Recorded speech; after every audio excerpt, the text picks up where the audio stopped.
Fala, família Arrepiei. Tem tragédias que marcam a terra, mas tem outras que marcam o metal. O relato de hoje veio do seu Adolfo, que administra uma fazenda de soja lá no interior do Paraná.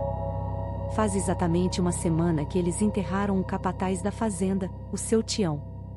O acidente foi daqueles de não deixar nada pro caixão, gente. O trator vermelho da fazenda, um gigante de ferro, passou por cima dele no meio do pasto. O realismo cotidiano do seu Adolfo foi trancar aquela máquina no galpão de zinco. Ninguém queria olhar pro trator, ninguém queria limpar o que ficou nos pneus. Mas o ferro tem memória, e o diesel ferve com ódio. Nesta madrugada, o seu Adolfo acordou com a cama tremendo. Não era terremoto.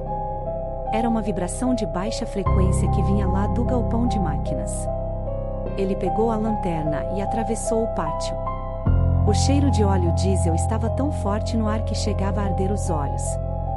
Quando ele encostou a mão no portão de zinco, o metal estava quente, e lá de dentro, veio um estouro. Um ronco ensurdecedor de um motor de 6 cilindros acelerando no máximo, como se estivesse tentando escapar das correntes. Nat, eu gelei.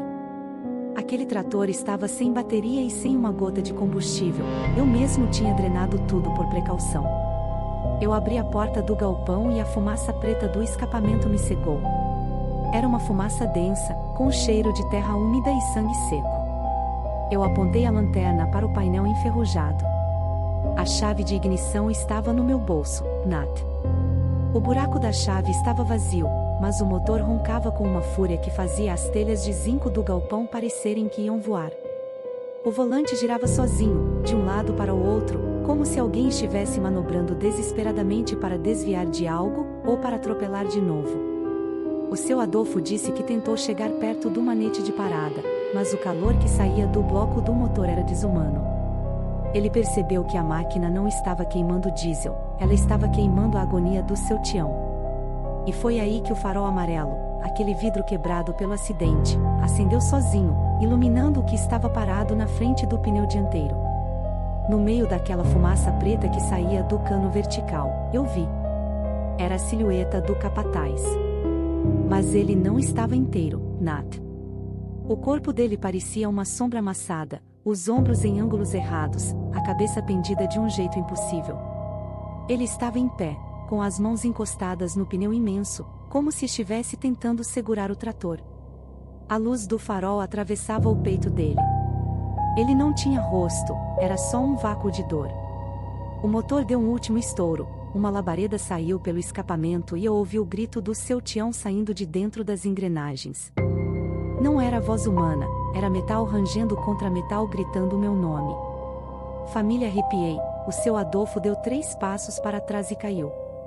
Ele viu a marca do pneu do trator começando a aparecer sozinha no chão de terra do galpão, vindo na direção dele, como se a máquina estivesse revivendo o acidente, centímetro por centímetro, querendo um novo corpo para passar por cima. Família Arrepiei, o seu Adolfo estava paralisado. O realismo cotidiano de um administrador de fazenda foi esmagado pelo impossível. O trator não tinha bateria, não tinha combustível, mas o bloco do motor estava pulsando, como se tivesse um coração de carne batendo ali dentro das engrenagens de aço. Ele tentou correr para fora do galpão, mas a porta de zinco, aquela que ele tinha deixado aberta, bateu com uma força que quase arrancou o batente. Pau! Ele estava trancado com a máquina.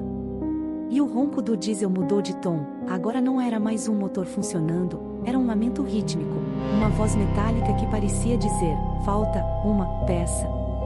Nat, eu apontei a lanterna para o chão, tentando achar uma saída. Foi quando eu vi o rastro de óleo. Só que o óleo não era preto, era um vermelho escuro, viscoso, que saía debaixo do cárter e ia desenhando o formato de uma mão no chão de terra. O vulto do capataz, aquele que estava na frente do pneu, começou a se fundir com a lataria do trator. Eu vi os dedos esmagados dele se transformando em parafusos, a coluna vertebral dele virando o eixo de transmissão. A máquina estava se reconstruindo com os restos do seu Tião. O volante parou de girar sozinho e virou lentamente na minha direção. O farol quebrado deu um estalo e a luz ficou vermelha. O trator engatou a marcha sozinho, sem ninguém na cabine. O seu Adolfo disse que o som das correntes arrebentando foi como um tiro. O trator deu um solavanco para a frente. Ele não estava andando rápido, ele estava vindo devagar, centímetro por centímetro, prensando o seu Adolfo contra a parede de zinco do galpão. O calor era tanto que a camisa dele começou a soltar fumaça. Eu senti o para-choque de ferro encostar na minha barriga. O metal estava fervendo. Eu olhei para cima, para o banco do motorista, e vi o boné que o seu Tião usava no dia do acidente. O boné estava flutuando. Uma voz saiu de dentro do filtro de ar, uma voz que era uma mistura de voz humana com metal raspando em pedra. Adolfo, o óleo tá ralo, precisa de mais. Eu entendi o que o trator queria. Ele não queria me matar por vingança, ele queria me usar como manutenção. Ele precisava de fluido fresco para continuar rodando no além. Eu fechei os olhos e rezei a última oração que eu lembrava, enquanto sentia as garras do pneu de trator começarem a subir pelo meu pé. Família, arrepiei, o seu Adolfo sentiu o osso do tornozelo estalar sob o peso do pneu. Mas no momento em que a dor ia fazê-lo desmaiar, o motor deu um suspiro profundo, soltou uma nuvem de fuligem branca e silêncio. Um silêncio tão absoluto que dava para ouvir o próprio coração batendo. O seu Adolfo acordou com o sol batendo nas telhas de zinco. Ele estava caído no chão do galpão, com a perna inchada e o tornozelo roxo, mas vivo. O trator vermelho estava lá, a poucos centímetros dele, imóvel. Mas, Nat, o realismo cotidiano a dele levou um golpe final. Quando ele olhou para o motor, ele viu que o bloco de aço tinha mudado de cor.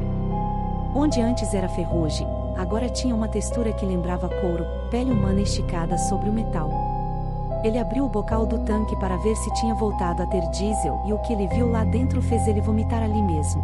O tanque estava cheio até a boca com um líquido espesso, escuro e com um cheiro inconfundível de ferro. Não era combustível. Era o sangue que tinha sumido do corpo do seu Tião no dia do acidente.